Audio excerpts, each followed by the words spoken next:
Calgary Stampede went into Ward Paddock and up towards it.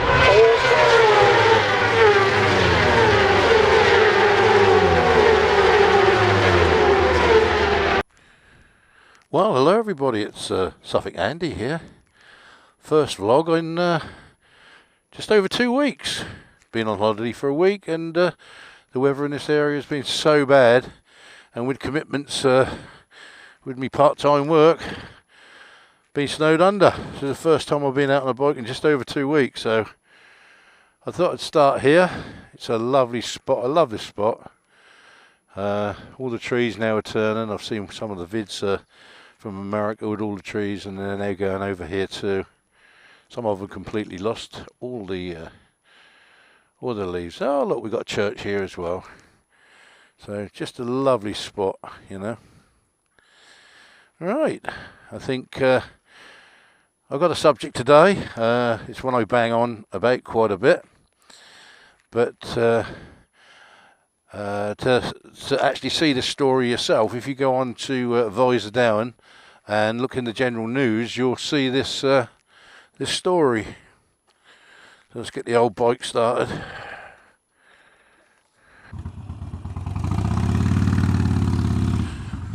Right, I know I bang on about this injustice to bikers, but there's been a story in Visor Down that has absolutely astounded me. I just cannot believe what has happened.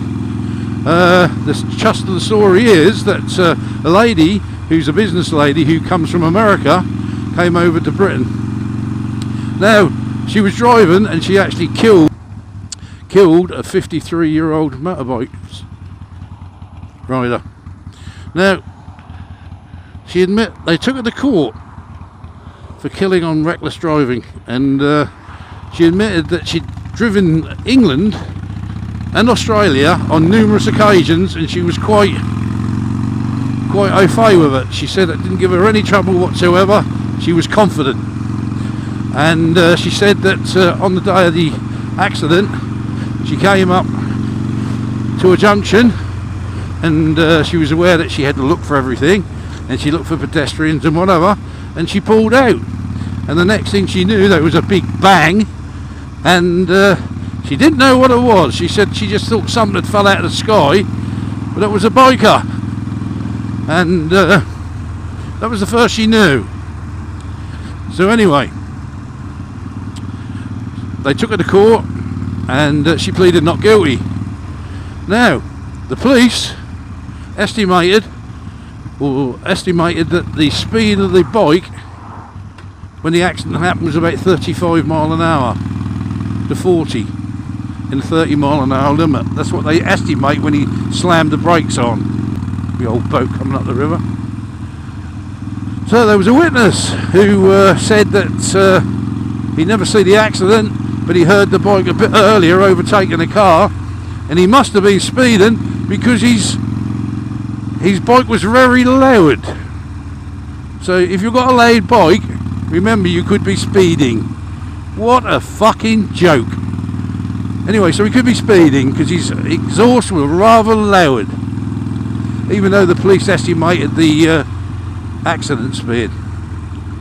And he said he overtook a car, so that might have caused the lady not to see him. But the police actually, when they reconstructed the whole incident, said he'd clearly passed the car and was on the right side of the road legally. So he wasn't over the other side of the road and come in or anything like that. He was legal. So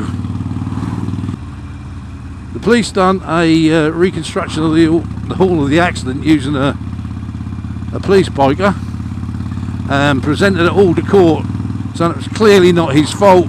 It was clearly the fault of the lady just pulling out on him without seeing him.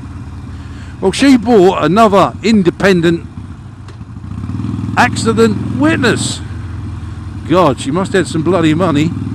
So anyway, she brought this independent witness in who said that the reconstruction of the police was flawed because the police biker was on a white bike with a high-vis jacket and a white helmet. So you would have seen them. She would have seen this biker if he wasn't on a black bike with a black jacket and the black helmet.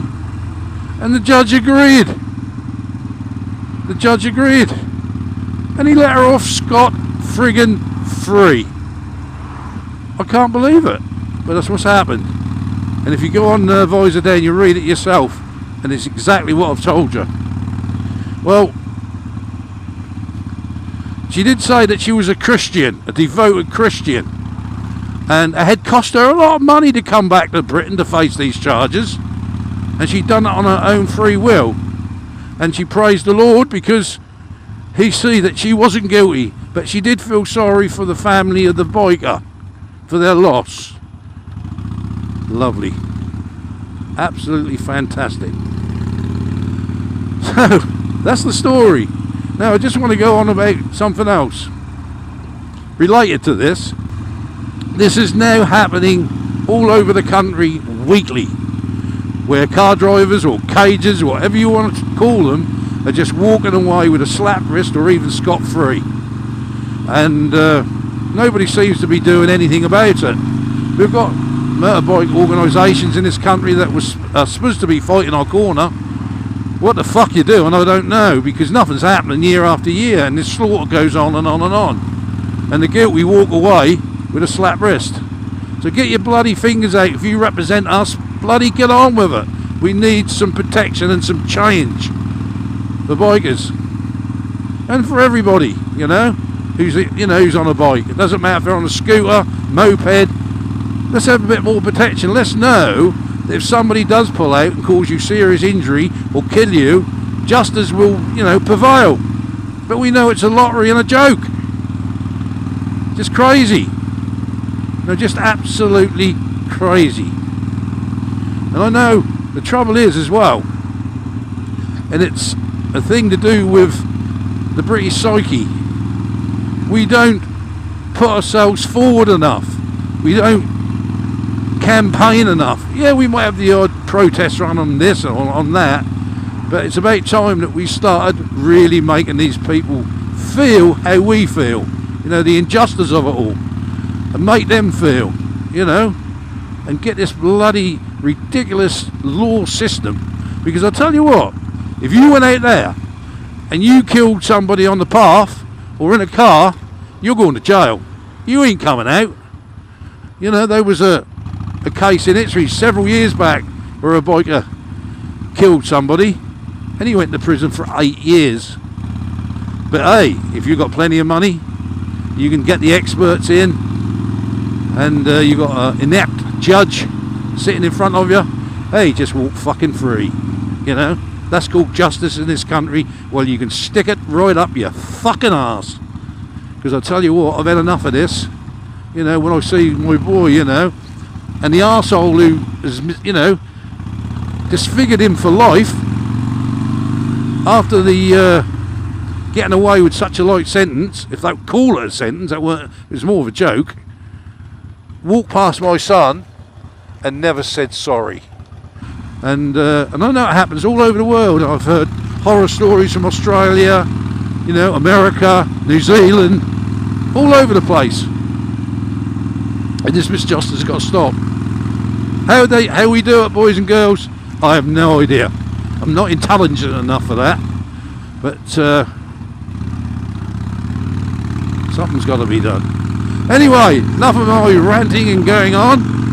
Nice to be back on the bike. Winter jacket on for the first time. Oh, God. I'm not looking forward to this. I reckon it's going to be a very, very wet winter here. Lovely. So anyway, that's enough of me. Everybody, ride safe, love your own. Suffolk Andy.